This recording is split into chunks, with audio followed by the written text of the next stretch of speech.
from harbor this morning, and you are looking at a live shot across that harbor to a picture-perfect fishing village on Canada's Atlantic coast. We are in spectacular Lunenburg, Nova Scotia. It's our final stop on our visit to the world next door.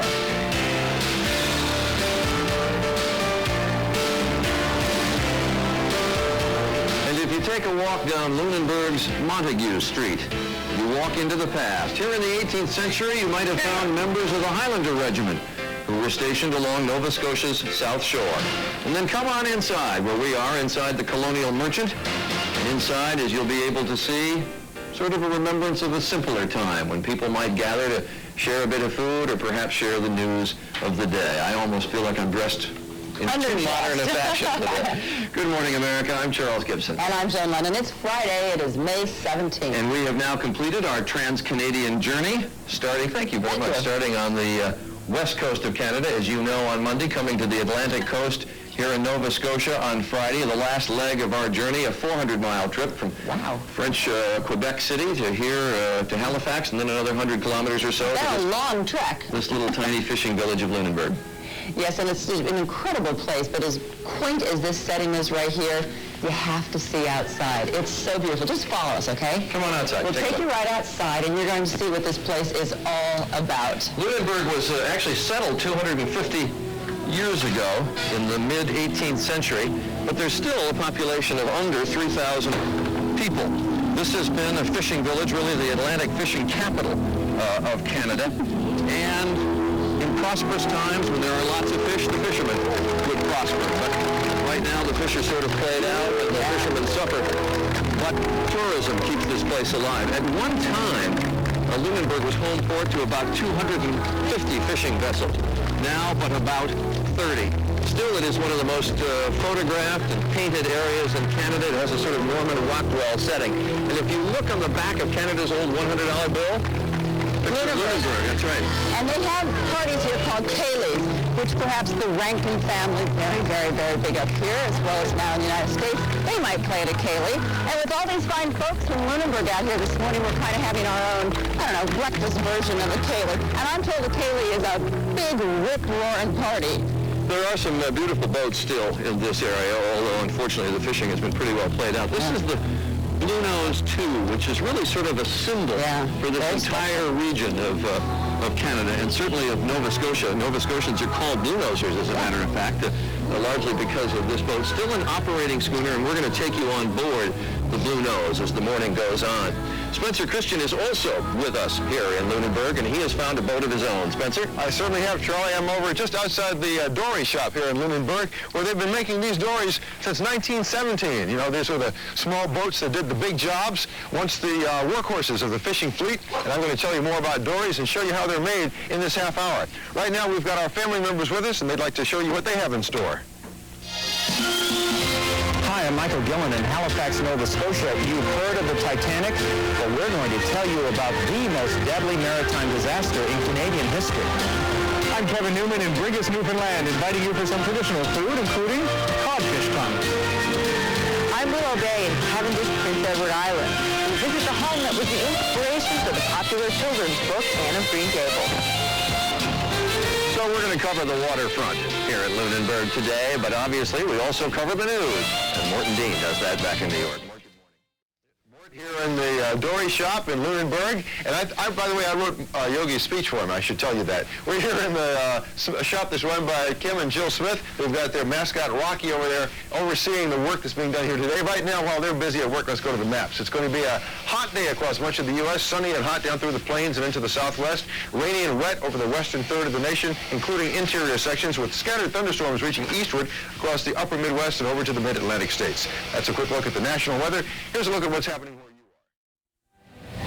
I want you to take a look down the street, because when you look around Lunenburg, you really got to get the feel that you're, I don't know, in some little fishing village along the English coastline, or maybe in some quaint little town in France or Germany. And with good reason, because this is one of the oldest towns in British Canada. And really, time has done so little to alter this close-knit community. Oh, yay! There is an official town crier, a third-generation blacksmith, a wharf filled with wooden schooners, even a church bell ringer. The tiny port town of Lunenburg in Nova Scotia, Canada, exemplifies the wisdom of the old adage, the more things change, the more they stay the same. Founded in 1753 as a British colonial settlement of German, Swiss, and French Protestants, Lunenburg does not look much different in 1996 than it did in 1886, or for that matter, 1786. It is that age-old charm that recently prompted the United Nations to honor it as a World Heritage Site, one of only 2 in North America. The architecture of Lunenburg remains intact from 1753-55, during the first couple of years of settlement, right up to the present day. St. John's Anglican Church, where the bell rings every Sunday, was built in 1763. The Lunenburg waterfront still has an active fish industry and is home to Canada's famed schooner, the Blue Nose 2, a seagoing symbol of Nova Scotia. High on a hill overlooking town sits the most imposing landmark, the Lunenburg Academy, which has graduated students for almost 100 years. Many homes sport extended dormers which are known locally as the Lunenburg Bump. But the 2,800 residents of Lunenburg have preserved more than just buildings. They have maintained a way of life. Well, everything is good about living in Lunenburg. It always has been. Lunenburg is a wonderful town. And I can say that because I'm the third generation that has made a good living at blacksmithing. Those same qualities which were there in the original settlers still remain. The people tend to be very frugal, very strong-willed, hardworking, and very proud, I think, of their heritage and their community. And now we want you to meet some of the people who are truly the lifeblood of this town, and they are the fishermen. Charlie's with 2 of them right now, and they certainly give the area its flavor. Charlie? Well, Joan and I have come on board the scalloping ship, the Geary and Graham. This is a boat that actually went out of service 2 years ago. Has been sitting here in the harbor in Lunenburg, and I am heading down into the galley where the fishermen would go after a long, cold day out at sea. And as I mentioned, this boat has not been used in the last couple of years. And the strange thing is, when our people came to Lunenburg and began to look around, they found that this ship was just as it is on the day it went out of service 2 years ago. For instance, the calendar here on the wall, the last day crossed off September 21st, 1994, the last day that the Geary and Graham sailed. And we found the galley just exactly as it was 2 years ago when this ship went out of service. I am joined by Jim Pittman. His father was a captain of fishing ships here in Lunenburg, and he himself served as a cook on board ships for 18 years. And Eric now, for generations, his family was fishing these waters, and he was on board a fishing village or a fishing boat for 20 years himself. This is a hard life on these boats. Give me some examples. Well, it's a life that was hard, but it was good to us all because we were oriented marine-wise and in the fishing industry for back many generations. It's so cold in these waters. Well, I think there's been a lot of scientific talk over the past number of years that the Labrador current comes this way, and that's why we have such cold waters, especially in this time of year, and it actually won't warm up until come July or August. Plenty of icebergs out there. You would be down here if I had come down here as a cook on these ships, right? Yes. What, this great appeal to this room? I suppose the men would be up top working for 24, 48 hours at a time? Well, sometimes it did, for sure. They had broken watches, this, and even longer. But, yeah, this was the beehive of activity here one time. It was, as far as I'm concerned, the best years of my life were spent in places like this. Why? Tell me the appeal of the sea. Well, I can't explain that, you know. Maybe a little verse there, you know, the sea is a jealous lover. Of course, when you discover it, she holds you fast, eh? So, it's just something about it. It's nice, and I guess maybe in this area, too, you know, there's one thing for sure. There's no gray areas on board a vessel. It's either black or white, and it was nice. Somebody said that when men are at sea, they want to be home. When they're home, they want to be at sea. Is that right? Well, that's true. I think every man wants to be with his family as much as he can. But on the other hand, we had to make a living, and we didn't know anything else really as far as trades, because the fishing industry was our main source of income. When you go out to sea, you'd be out how long at a time? Usually average of 10 days. Now we've had trips as high as 17, but 10 days is about the average about what we used to make. And cod was king? Cod was king? King cod, he was the old bill payer. You'd be fishing for cod. Now, as you might have guessed, that little bit of verse, Jim was a poet. Is that right? Well, they could be called quite a few things in places like this, but I never had to swim ashore. I gather you wrote a little verse about your last voyage? Yeah, it was. Yeah. It was the last trip down north. Well, I should say up north, but we always said down north. So it was up on the Davis Strait and the ice, and we were from the last turbot trip. And you know about turbot now for sure. But anyway, it's a little bit of a run. I guess it's the way I feel. And I say now, you may search this wide world over, but you'll never find a rover who fancies being held fast along the shore. For he's been badly bitten with a fishing curse he's spitting. Sure, he'll always want to wet his trawl once more. You know. The water's now so fished out. There's limits now on what can be brought in, and the size of the fleet so much smaller. Will the fish come back, or is this a dead industry? No, it's not a dead industry. I firmly believe, and I'm very optimistic that I'm giving like 4 or 5 years. I'm not saying it'll be back like it was like 15 years ago, but 4 or 5 years is going to have a good comeback, I'm sure. Well, I hope so. Jim Pittman, good to talk to you and hear the verse. Eric, now, thank you very much. Very strange to be in this room just exactly as it was.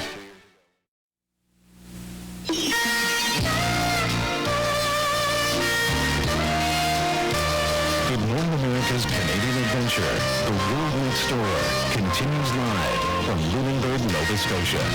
And in Lunenburg, Nova Scotia, we're back inside the dory shop now, the dory shop of Kim and Jill Smith and their mascot, Rocky. The dory was once the vessel of choice for fishermen, brought lots of prosperity to this region. It allowed for the fish to be hauled inside the boat quickly and the hooks to be rebaited at a fast pace. They skimmed along the water nicely, but the dories have been largely replaced these days by bigger, faster vessels, and trying to keep that dory tradition alive right now.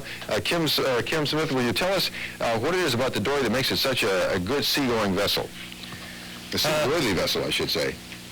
Well, it's the shape of it that does it. It's well, apart from being sturdy and well built, it's the shape of it allows it to slide down a wave safely without digging its bow in or without broaching to. It can settle down a big wave safely, and that way can ride out a good gale of wind. They make different types of dories in different regions, I understand. Now, is there a particular style here in Lunenburg that's different from the others?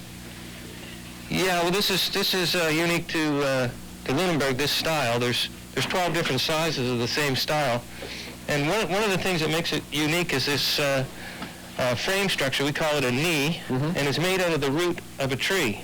Now that's laboriously dug out of the ground and sawn in the shape.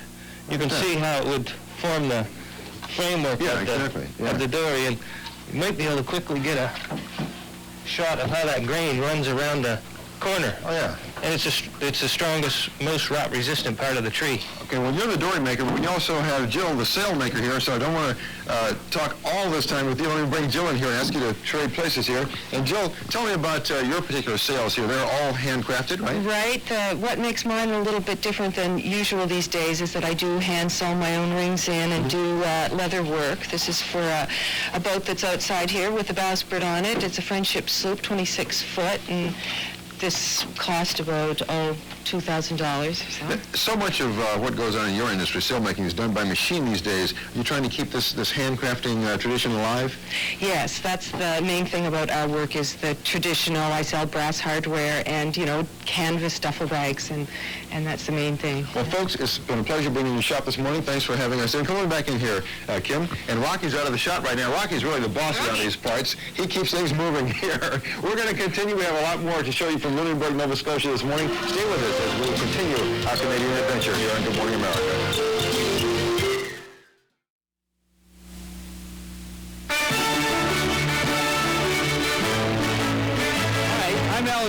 We're the 84th Highland Regiment, and we'd like to say, Good morning, America! And we'd like to say the same. Good morning, America. I'm Charles Gibson. And I'm Joan Lennon. It is Friday, May 17th. And we have come to this beautiful little fishing village of Lunenburg in the province of Nova Scotia on the east coast of Canada. It really is an absolutely beautiful spot where we have come. And we are on deck I think the most famous sailing vessel certainly in this region of Canada, but probably all of the country. This ship really symbolizes the life on the Atlantic coast of Canada. It is the Blue Nose 2. It was built from the blueprints of the original Blue Nose, and that boat sank off the coast of Haiti. This boat built in the early part of the 60s, commissioned in 1963. As I mentioned, all Nova Scotians are called Blue Nosers, right? And that, to some extent, comes from the name of this ship. Still a working ship. And the history of this schooner is a sterling one, but of course others have not been so lucky. Some of them, of course, have had to weather the gales of very angry seas, and some of them have met with disaster. So we are going to bring you the drama of some of those doomed journeys in this half hour. The sea certainly influences, tremendous influence on this part of Canada. You find its influence in the food, in the music, in the art of this region. Kevin Newman of our staff, who, as I think you know by now, is himself Canadian, is going to introduce you to some of the sturdy souls from the Atlantic coast of Canada. And we'll have a song by the sea from Nova Scotia's sensational Rankin family. But first we're going to get to the news of the morning and Morton Dean. In Lunenburg, Nova Scotia, we're going to talk to Vernon Walters, the blacksmith, in just a moment. But first, a look at today's weather. It's going to be a hot and dry day across much of the southern and central parts of the U.S., especially in the plains where record high temperatures will be seen. Highs getting up into the 90s, near 100 degrees. Showers and thunder showers across the upper Midwest and over much of the Pacific coast. That's a look at the national weather. Here's a look at the weather where you are.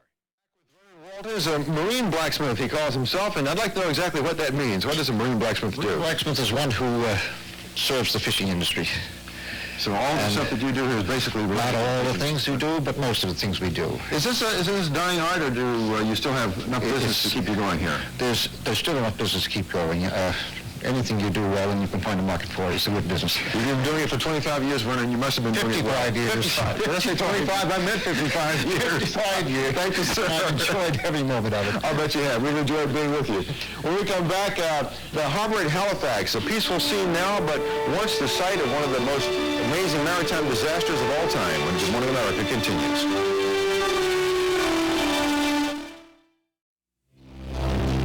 In just a few moments, you will hear some more music from the Rankin family, who were nice enough to join us here in Lunenburg, Nova Scotia.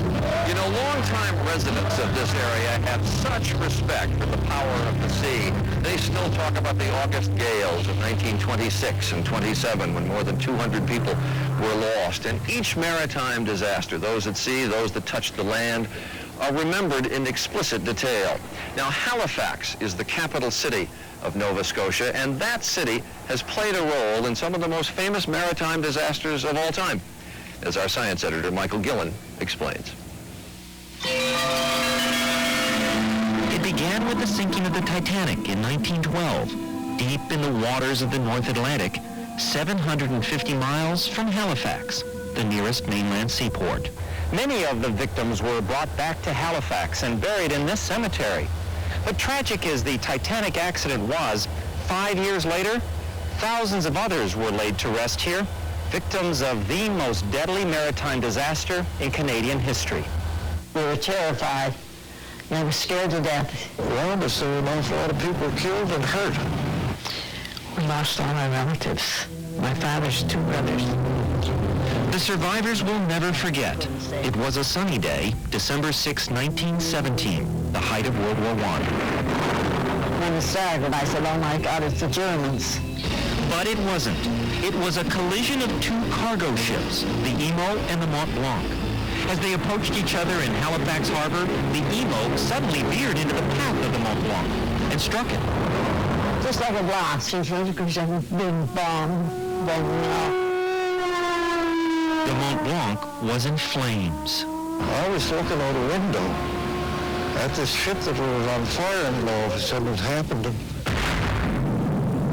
The Mont Blanc exploded with a force second only to the Hiroshima nuclear bomb, destroying 2 square miles of property, killing 2,000 people, and triggering a deadly tidal wave. Our neighborhood was just completely gone.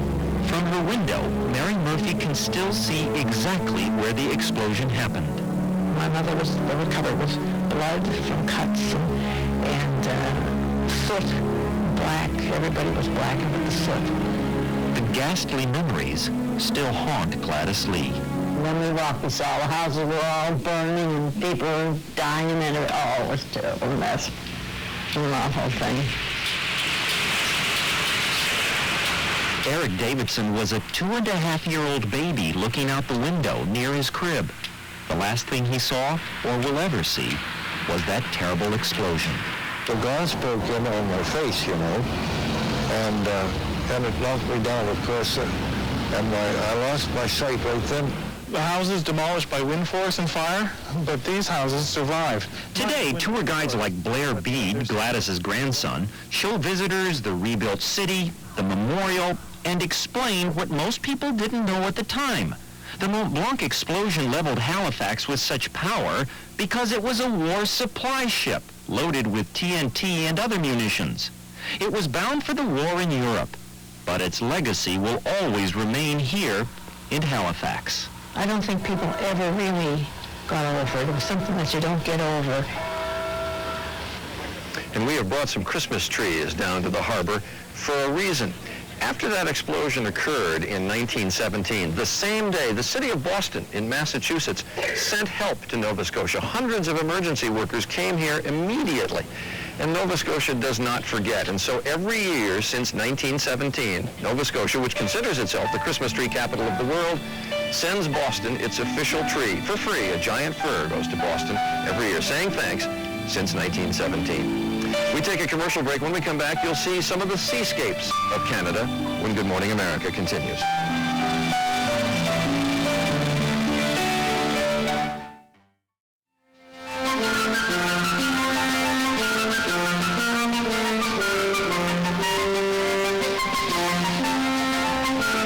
At the Fisheries Museum of the Atlantic, which is really rich in the region's lores and legends. Now, each of Canada's Atlantic provinces has a unique culture of its own, but the one thing that they, of course, all share in common is the sea. And Good Morning America Sunday's Kevin Newman has spent a lot of time along this coast reporting on the region for Canadian broadcasting, and he found that the mood of the sea really sets the pace of life along its edges. The land here is the creation of its ocean. Only the power of the North Atlantic could carve cliffs from granite, or its deep, frigid waters build icebergs 12 stories high. Its surf has stripped the land of its color. Only the people and their brightly painted homes brought it back. For 4 centuries, the sea sustained many of the people here.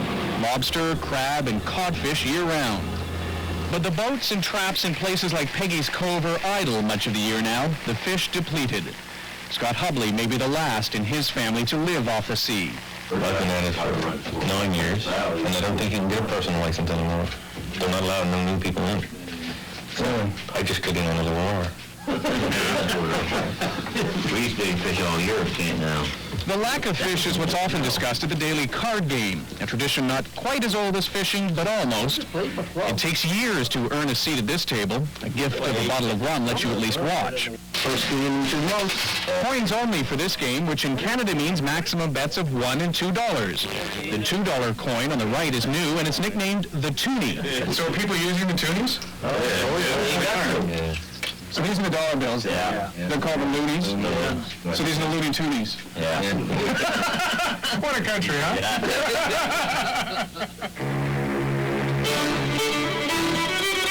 The sea is part of everything here, not only the economy.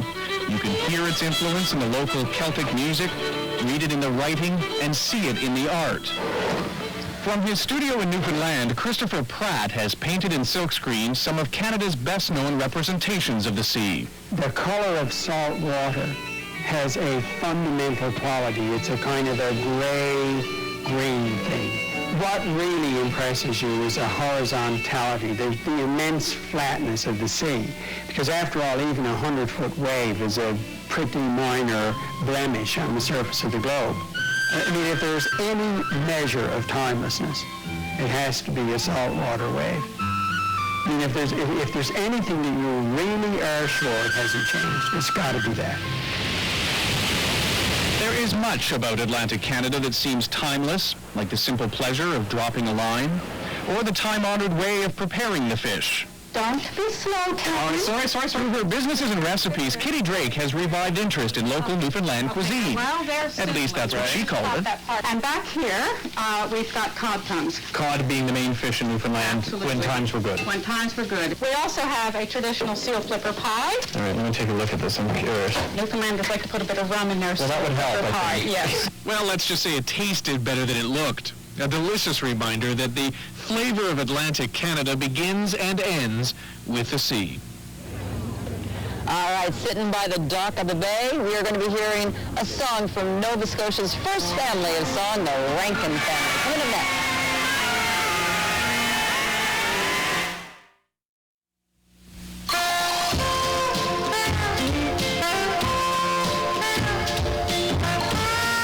Live from Lunenburg, Nova Scotia, Good Morning America's Canadian Adventure continues.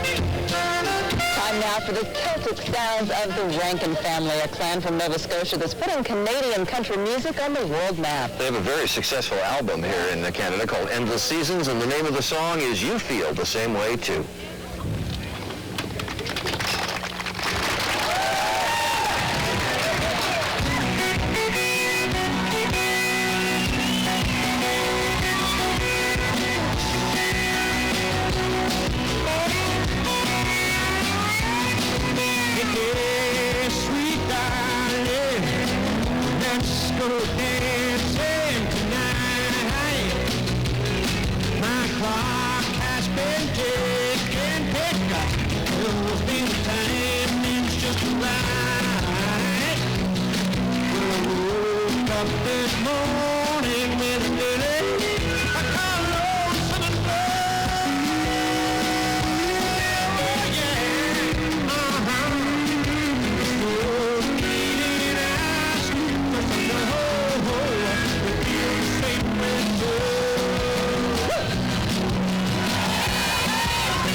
Good Morning America's The World Next Door is brought to you by Tavist D.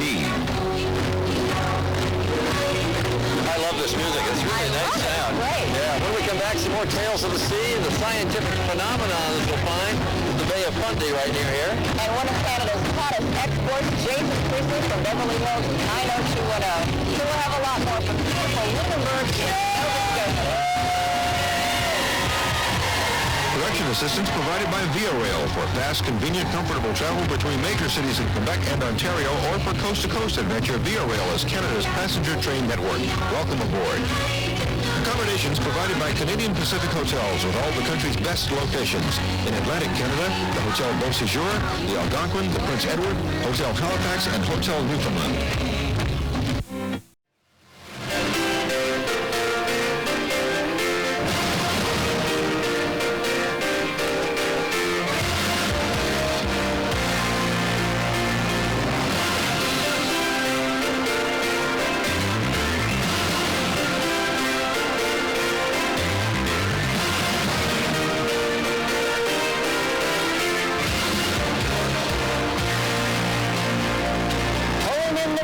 Surrounded by the splendor of Canada's Atlantic coast, we are in the enchanting seaside village of Lunenburg.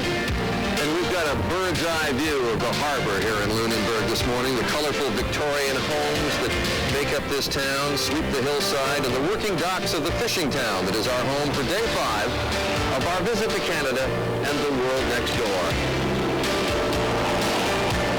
And good morning, America. I'm Charles Gibson, and my Lord, what is this falling out of the sky? Just a wee bit of rain, but don't worry about it. I'll have my chopper take care of it. Good morning, everyone. I'm Joe Lennon. It's Friday. It is Friday, isn't it? It's May 17th. This has been a long trip, but this is such an incredible place. We're back on the Blue Nose 2. This is a copy of Canada's most famous racing schooner, and this still sails as Nova Scotia's ambassador. In fact, they are celebrating their 75th anniversary of the launching of the Blue Nose. And the whole area of Nova Scotia, the people here, as I mentioned earlier, are called Blue Nosers. I mean, this ship is very symbolic of this area, but do you know why they're called Blue Nosers? And you're going to tell the story? Well, it's not a story perhaps that's too polite to tell on morning television. Oh, but go ahead. It's one of the tales they tell around here. People here are called Blue Nosers because the waters in the Atlantic are very cold, and the fishing ships would go out. The fishermen wore blue mittens, blue sweaters. You know where he's going with this. And when their noses would run, they would, and the blue dye from the gloves and the sweaters would come off on their noses. How's your breakfast? That's the story. That's a good breakfast story for you, isn't it? Anyway, it takes a very hardy soul to work the seas around here, and Spencer has found some hardy souls who I guess you might say make up a chain gang, Spencer? You could say that, Charlie. You might say that. Did you know that the largest scallop fleet in all of Nova Scotia is here in Lunenburg, where these guys actually use chain rakes to scoop up 1 million pounds of scallops a year. And in just a few minutes, I'll introduce you to the guys who do that, and they'll explain how they bring in those huge hauls. Our family is here with lots more to show you, and we'll take a step back into the golden age of sail. Hi, I'm Michael Gillen, and I am walking underwater, minus the water. It is low tide at the Bay of Fundy here in New Brunswick, and we're going to show you what happens when the tide rushes in. I'm Willow Bay in Cavendish, Prince Edward Island. We visit the home that was the inspiration for the popular children's book, Anne of Green Gables. And also coming up, one of our hottest numbers from Beverly Hills 90210, Canada's own Jason Priestley. He'll be with us a little bit later, but let's get to the news in the morning. Standing by in New York is Morton Dean. I'm inside the chain room at Adams & Knickel, and if you haven't figured out already, I'll explain to you in just a few minutes why it's called that. But first, let's take a look at today's weather. It's going to be a sunny and dry day across the U.S., especially in the southern and central states where there may be record high temperatures at times. Out west along the coast and the interior sections, a wet day with more rainfall and then some thunder showers scattered across the northern plains into the upper Midwest and out towards the mid-Atlantic coast. Look for highs well into the 90s, maybe even the hundreds in parts of the plains today. It's going to be a scorcher. That's a look at the national weather picture. Here's a look at what's going on where you are. At Adams & Knickel for 40 years, one of the largest scalloping operations in all of Nova Scotia. This is the chain room, as I said, and joining me here are David Knickel and Ken Knickel and John Richards. And these guys are busily at work right now making their handmade iron nets. So David, can you tell me how these things are made and how they work? Well, what we're doing, Spencer, is we're squeezing the rings together with links here. These links have to be squeezed together to hold them together. Right. And these scallop bottoms are attached to the rakes, which drag across the bottom of the ocean to catch your scallops. Now, how big are these rakes when they're finally made? They're 15 feet wide. There's one stretch out across the floor here. If we can get a shot of that while you talk to tell me how this is done, I'll just motion the camera over in that direction. So they go along the bottom and just scoop up about how many scallops at a time? Well, that just depends on how plentiful they are, really. Right, yeah. All this work is done by hand now, right? You don't have machines to do this. No machines can do this, no. This is the way it's been done for 40 years now. So what do you guys do to keep from getting bored? This looks like pretty laborious work here. Look forward to Friday. Look forward to Friday? That keeps it interesting, huh? There's always people coming in for a good yarn. So. One of these guys said to me earlier that things are so slow around here sometimes that when you can only shoot somebody, you have to pull the trigger a day early. But it can't be that bad. No. Thank you guys and keep busy. Okay. We'll be back with more a little bit later. Joan? All right, thank you, Spencer. The ship that we are aboard right now is not just any sailing vessel. It is the Bluenose 2, the successor to a boat that holds, I don't know, a special place in the heart of almost every Canadian. And in a moment, we are going to be talking with the skipper, also with a sailor who crewed on the original Bluenose and survived one of its most harrowing journeys. But first, let's take a look at the legacy of the Bluenose name. It's one of the most enduring symbols of Canada. The image of the famed Nova Scotia schooner Bluenose is everywhere, even on the Canadian currency. When the schooner Bluenose was built in 1921, they chose the name Bluenose because it represented the province. Bluenose was a fishing vessel that was also built for speed. During the 20s and 30s, Captain Angus Walters led it to numerous North Atlantic sailing championships, and in the process, a place in Canadian history. It brought a great deal of attention and pride because of the success in fishing and racing and the success of the tours in the 30s as well. Unfortunately, the schooner came to an end when it hit a reef off the coast of Haiti in 1946. Almost 2 decades later, in 1963, a replica, Bluenose 2, was built in the same shipyard by some of the same workers with the same design. Today, it is docked in Lunenburg Harbor, but the tradition does not end there. The captain of the first Bluenose was Angus Walters, who was my grandfather, and so I feel quite proud to be captain on Bluenose 2. Even though Captain Walters and his crew on the Bluenose 2 are out of the racing business, they still feel the honor of carrying the name. Bluenose is important to Nova Scotia. It represents a point in history in this province and in this town. It demonstrated that the ship designers, the shipbuilders, and those who fished and raced were the best. And with me right now is Captain Wayne Walters and Clem Hiltz, who, of course, crewed on the original Bluenose. But this ship is very, very special. Now, first of all, how big is it? This ship is 161 feet long, weighs 285 tons. We carry about 11,500 square feet of sail. And a crew of? We have a crew of 16. What makes a schooner a schooner? Is it just the design? Well, it's actually the mast. The foremast is slightly shorter than the main. No matter how many masts you have, as long as the foremast is slightly shorter than the main, that denotes a schooner. Now, this ship was actually built in the same harbor. It was built by a lot of the same workers that worked on the original. How is it different from the original? This vessel was built slightly different. The interior is different because we don't carry fish, we carry people. Yeah, I've been down there. It's pretty nice down there. It's beautiful dark wood and all that, yeah. Yeah, and a lot of the materials are different. The sails are made of Dacron, so they'll last much longer. And our ballast is iron instead of stone, so we have a lower center of gravity. And even the bottom paints are different. Well, if the bottom paints are different, because I hear that makes it go faster, so does this go as fast or faster, or could it possibly go faster than the original? Well, we like to think she's as fast, but you'll never know unless you put them side by side, of course, in the same conditions. You were there on the original. Tell us about that spring night. How old were you, first of all? Because how old was I? Yeah, how old? You were 15 years old, and you were... The total on there. Yep, and the captain was? Captain Angus Walters, his That's grandfather. your grandfather? Yes. All right, what happened that night? Well, it was a horrible night. It started off early afternoon when we lost our cables and anchors. And we were in the bend of Sable Island, and the 2 bars went off, and they run off about 20 miles, probably. And we were right in the middle of it. And did everybody survive, or did some die? No, everybody survived. But Everyone none of them had any hopes of surviving. Well, of course, the Bluenose went down, I believe, off Haiti, right? The coast of Haiti? Yes, the coast of Haiti in 1946. But the legend lives on right here on this vessel. Thank you so much for letting us come aboard this morning. Well, thank you. We'll be back.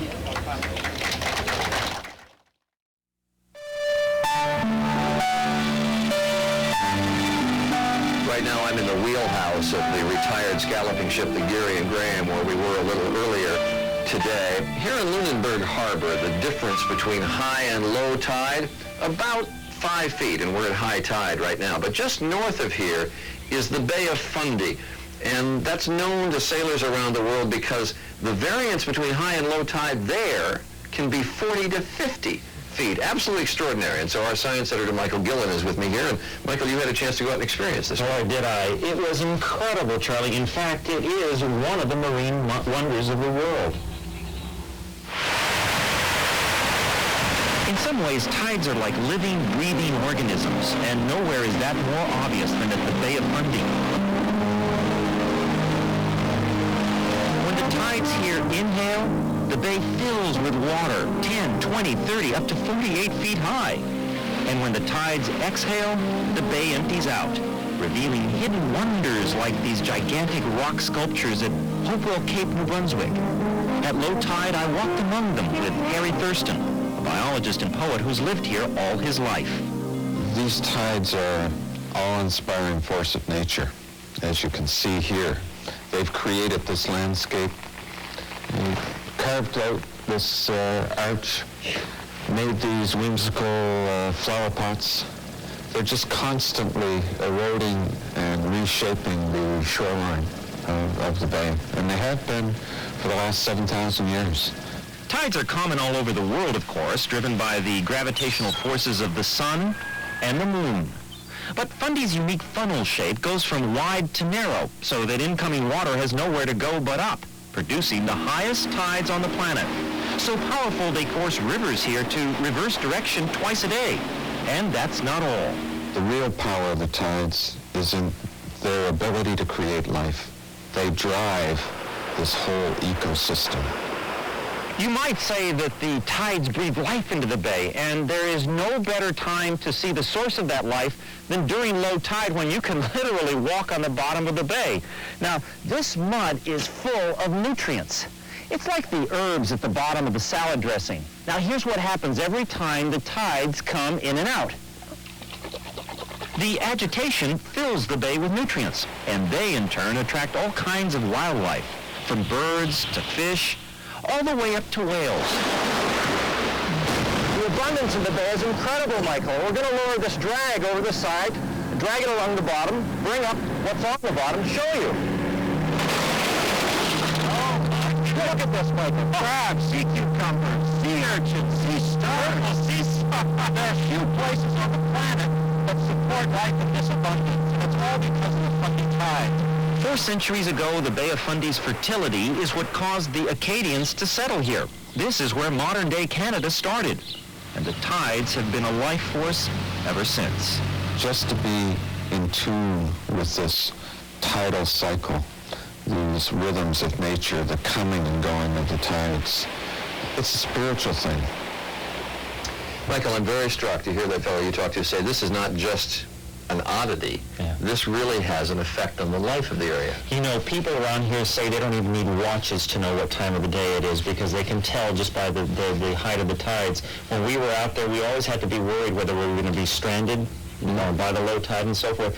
You know, I find that fascinating because, you know, you hear people talking about astrology and how the stars are supposed to control our lives. Forget that. I mean, here, genuinely, the moon and the sun, which affects the tides, do control lives here in a very real and celestial way. So it's not only physical, it's spiritual. When you have that much water coming in, going out, could you harness that power? Yes, you could in principle. You know, and there's a whole debate going on right now whether they should or not. They're very worried about tapping into that power because clearly everything here depends on the tides, the ecosystem, the lives here. There's debate going on, but they're moving very, very slowly. It'll remain to be seen whether they're going to go for it. When I was talking to Michael earlier, it was interesting. He was saying he was so excited to go there because as a physics teacher, you have been teaching the tidal movement of the Bay of Fundy. For years. It's a great illustration of the power of the moon and the sun, and I finally got to see it. It's great. All right. Thank you very much, Michael Gillen. We take a break. Local news coming up, and then our final half hour, unfortunately, from Canada, when Good Morning America continues.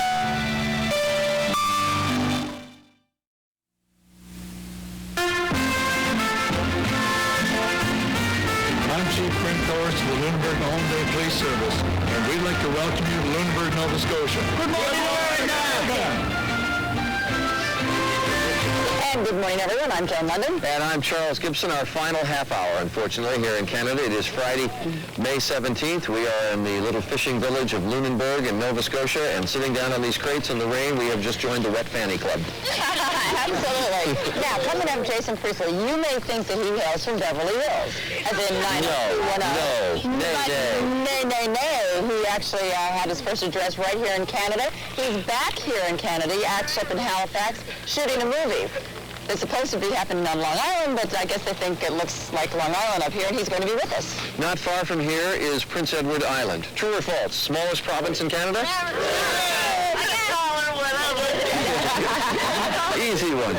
But it is the setting of one of the most famous books that I think so many little girls read, Anne of Green Gables. It's set on Prince Edward Island, was written there, and we're going to take you up there in just a few moments. And we're going to have some terrific music, right? Demon fiddler Ashley McCarthy. All right.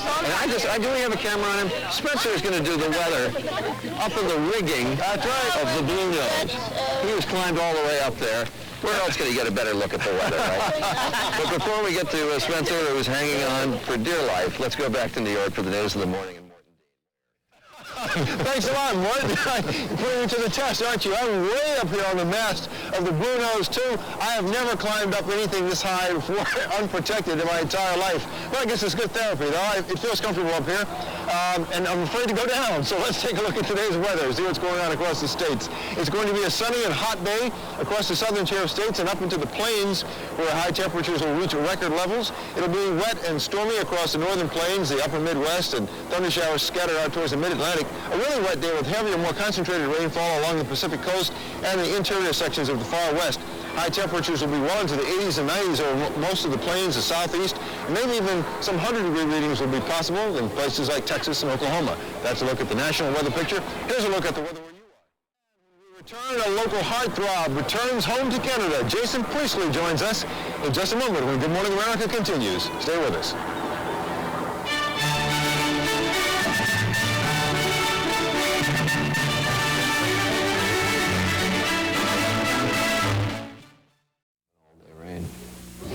Well, Jason Priestley doesn't really come from Beverly Hills, even though he's one of the highest numbers on Beverly Hills 90210, but he actually hails from Canada. And he's up here, Hollywood is just filming all over this country these days. This is kind of like the Hollywood of the North. And you're filming a movie up here right now, but it's called Love and Death in Long Island. Yes. What, is it supposed to look like Long Island up here somewhere? Well, in Halifax, around there, it certainly does. You shoot it the right way? Yeah. It's not quite as colorful and Victorian down there as it is up here. This is beautiful, this city. I drove into it. I couldn't believe all the houses and the colors. Because you're really from the other side of this country. Don't you come from Vancouver? Yeah, I'm from Vancouver. Yeah, another beautiful place that we were there earlier this week. Not a bad town. Nice place to grow up to. And he started acting, I think, at what, age 6 or so? I was around 6, yeah. Now, I read where you said that you're glad that you started acting that young in Canada as opposed to the United States. Why is that? Well, I think, that doing it in Canada, there was never any media around me, and I never got a chance to get all freaked out by it. So you could stay pretty normal? I think I got beat up more than anything else for it, Why, because you were the actor? Yeah, exactly. So, show him. Yeah, right. So there I was getting beat up behind the school, but it just seemed like I was able to still have a very, very normal life and not have to deal with anything else. And it was a good place to get my feet wet. And, absolutely. So now you come back here. You come back to your country and make a movie here. What's that like for you?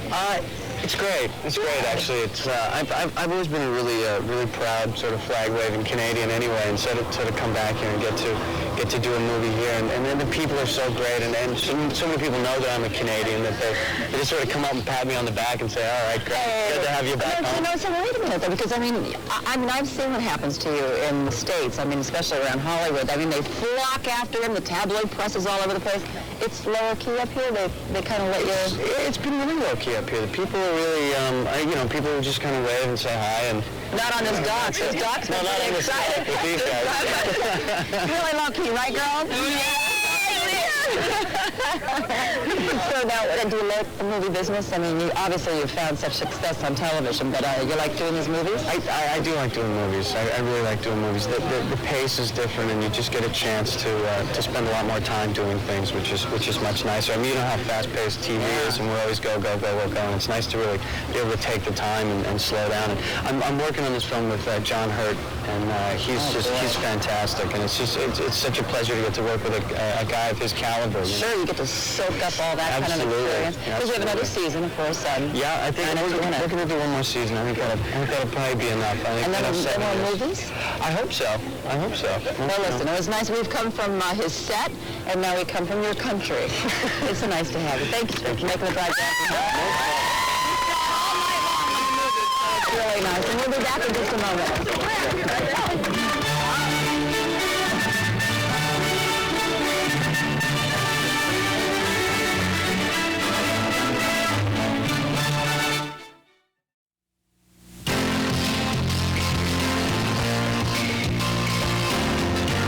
Live from Lunenburg, Nova Scotia, Good Morning America's Canadian Adventure continues. And we have come back inside, out of the rain, for a few moments into the Colonial Merchant, the shop here in downtown Lunenburg, Nova Scotia. You know, so many little girls in so many nations of the world know a little girl who lives right near here. Well, they don't actually know her, but they have read about her. I'm talking about Anne of Green Gables. That book, which has delighted so many generations, is set on Prince Edward Island, right near here. It was written on Prince Edward Island, as our Willow Bay is going to tell you.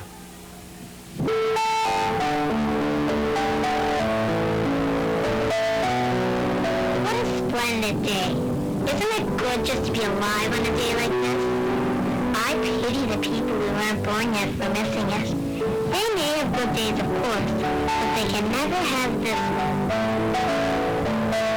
Lucy Maud Montgomery wrote those words back in 1905, introducing the world to the very spirited little redhead, Anne Shirley. Anne of Green Gables is the story of a young orphan who was adopted by an elderly brother and sister. It was inspired by Montgomery's own childhood on Prince Edward Island. So what traits of Lucy Montgomery's are in Anne, the character? Okay, certainly a love of big words, excruciatingly big words, and a love of nature. Nature was something that never failed to inspire Ellen Montgomery in her writings.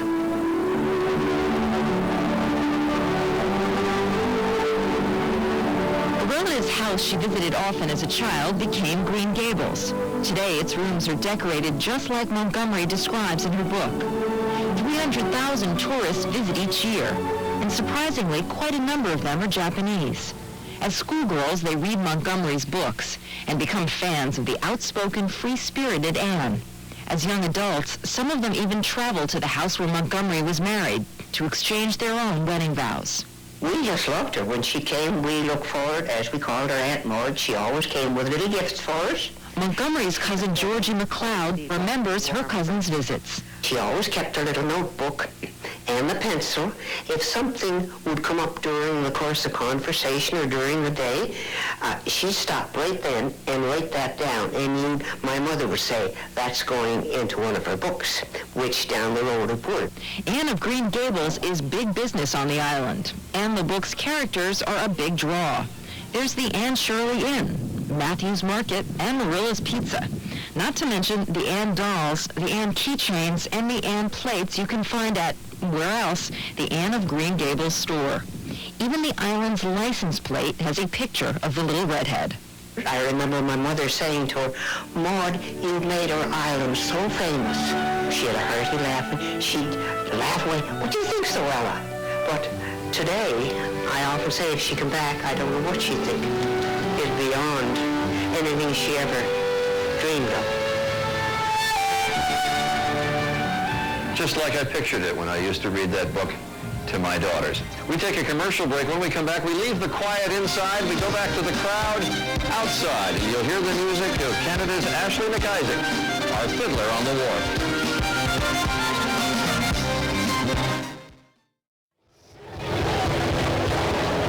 Our next guest is Ashley McIsaac. And Ashley McIsaac is really a fiddler with a difference because he is doing some very, very new things with some very old music. It's really Scottish Highlander music. You actually hail from nearby Cape Breton Island, right?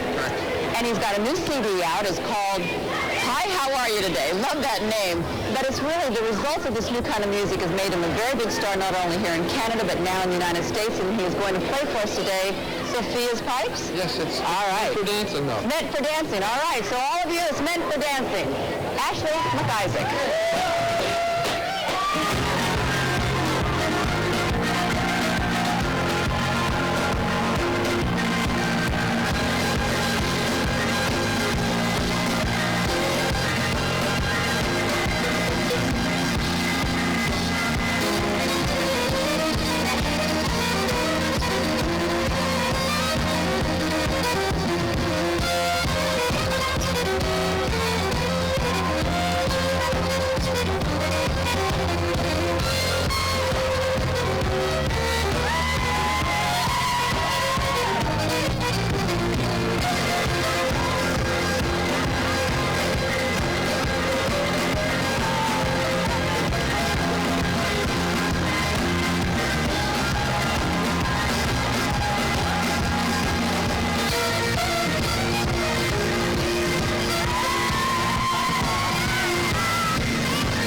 Scotch never really tells. Oh, okay. We'll be right back.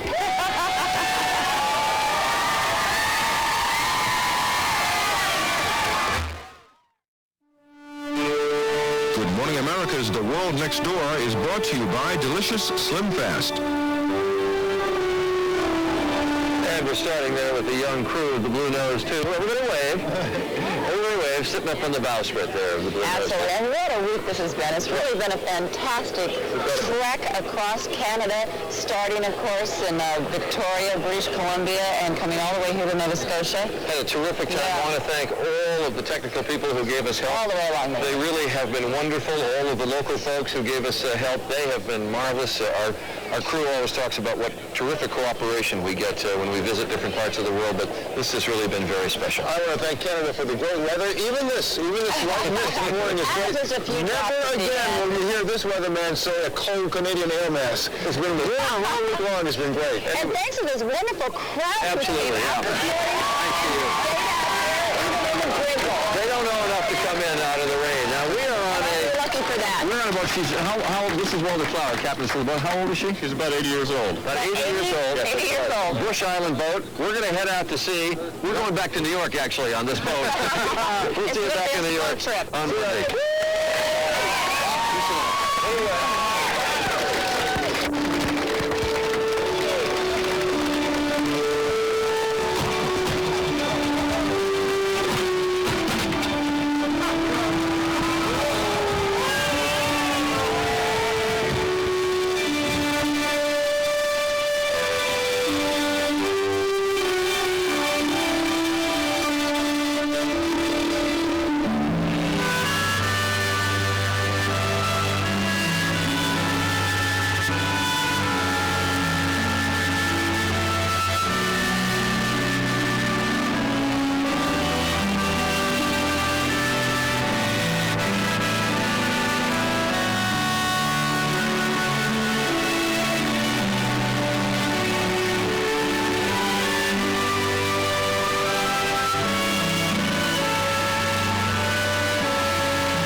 assistance provided by Via Rail for fast, convenient, comfortable travel between major cities in Quebec and Ontario, or for coast-to-coast adventure. Via Rail is Canada's passenger train network.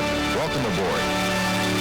Travel provided by Canadian Airlines International. Together with our partners, Canadian Airlines serves over 500 destinations across 6 continents. Canadian Airlines, going further.